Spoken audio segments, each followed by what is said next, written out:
Oh yes, I got it. For a number of reasons, more than we could possibly cover in this video, we need to be very cautious when introducing a harness to adult and baby parrots. Now, baby parrots you would think you can come right up to and put the harness on without any problem.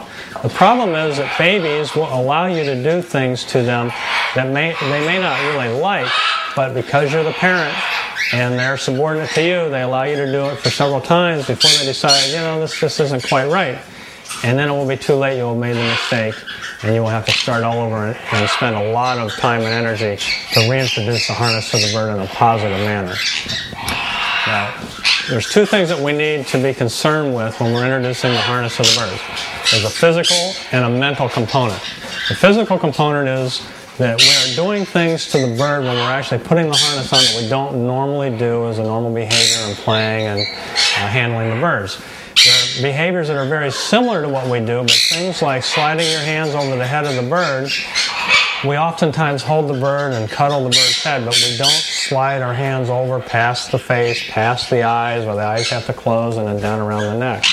We also, when we're holding the wing up, we might be scratching under the wing, but we're not holding the wing up while we're doing something else. We're holding the wing up while we're rubbing under the wing. And when we're putting the harness on, we're holding the wing up. And doing something to the bird is totally disassociated with. He doesn't understand what's going on. He's not being petted under the wing. He's just got his wing up in the air.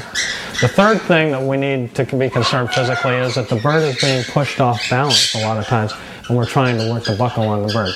So the bird's standing there, you've got the wing up, you think this is things that you normally do, and you're slowly pushing the bird over, and he's just not sure quite what's going on. So baby birds allow you to do this for several times, and then eventually they say, I don't understand, I don't want to know that. So it's important to take the time to work with those behaviors. We'll look at them a little bit here on a real bird, and you will learn to teach the bird to accept these behaviors. Now, harnesses are not for all birds. Birds that are not well educated and not well behaved are not ready for a harness. You've got a lot of work ahead of you before you can put a harness on a bird that you can't handle. Do not try to take a bird that doesn't want you to handle him and touch him at all and put a harness on it, because you will ruin any possibility of in the future getting a harness on that bird. You're taking a step backwards if you're trying to put a harness on a bird that is not ready for it. So, now as far as the mental situation, the birds don't know what a harness is. They've never had a harness on, and they don't have a clue as to what you're talking about. In some cases, older birds don't even like new things coming into their environment. So we need to mentally prepare the bird for something new coming into the environment and something that's going to be put onto them. The way you should think of it is as a toy. Think of the new harness as a toy. You know your bird. If you've got a bird that is phobic, that is not interested in new items coming into its life, you may have to take this harness and put it on a table that's on the other side of the room and leave it there for an hour, a day, a week, months sometimes. Slowly move it closer to the bird. Now here in the aviary, we have harnesses and harness material. And you can see over here we've got one.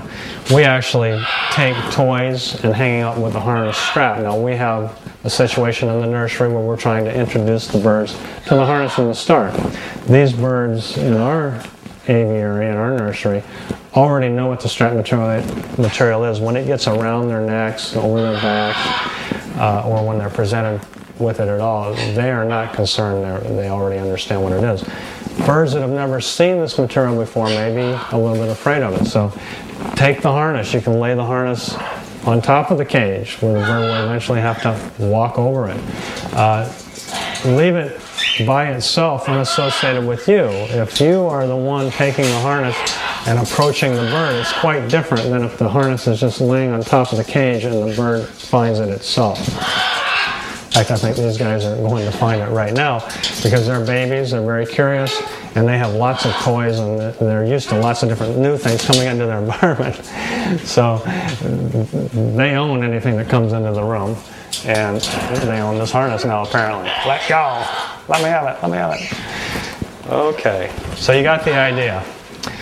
Now, for birds that are a little bit phobic and you need to take your time, you can also wear the harness. It's part of me. It's not something that's coming at them. Put it around your neck, walk up to the bird, handle the bird, and it's just like wearing a piece of clothing. Take the harness, you can drape it over the bird's back, and just pull it over while you're petting the bird, not trying to put it on. Take your time.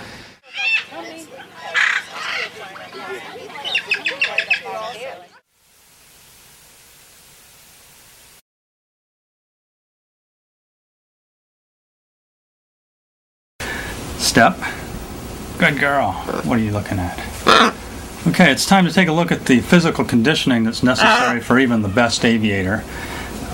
This is Crayola, and I brought Crayola into this room because it's a little too noisy in the nursery and there's too much activity going on. Sure, her gang in there would be helping to participate, and we need her undivided attention, which she apparently isn't going to give us now. But keep an eye on what I do to her to condition her as we go along. Step. No, good girl, good girl. Okay. Now, Crayola is a 6-month-old scarlet macaw. She's a Cyanoptera subspecies, and she's in our future breeder program. She was raised by her parents. She has excellent domestic genetics, so we want to keep back this bloodline, and so it can be represented in our flock later on. We have her grandparents and her parents and her and a brother, and we'll be able to breed them in another 5 or 10 years. So in the meantime, we want her to grow up being a bird. Good girl. Yes, that's a good girl. So aside from the hand feeding that was done with her and some movement from cage to cage and indoor and outdoor, from the indoor nursery to the outdoor nursery, Crayola has not been handled very much by humans, probably in a maximum of 10 hours in the last 6 months.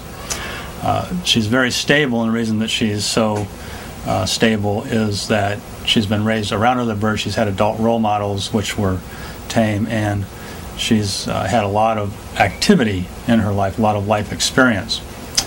So what I'm doing now is I'm holding up the wings, and she's doing very good. She's allowing me to do this. This is one of the 3 behaviors we need to work on, because most of the time when you're working with a bird, playing with them, you're rubbing them under the wing when you've got the wing up, and they are occupied with you touching them. They don't realize that the wing is up. When you're holding the wing up totally disassociated with anything that you're doing, what are you watching there? I think she has never been in the room before, so she's right now looking around the room, which is probably why she's behaving so well. But if you're petting the bird like this, the bird's concentrating on the petting and not on the fact that you've got the wing up in the air. But when you just hold the wing up, it's an unnatural behavior for the bird, and they notice that their wing is up and they try to put it down. Can I put this one up now? Okay, so in general what you want to do is push the bird to the limit of where she will allow you to hold the wing up, and then count to 3. And as soon as you get to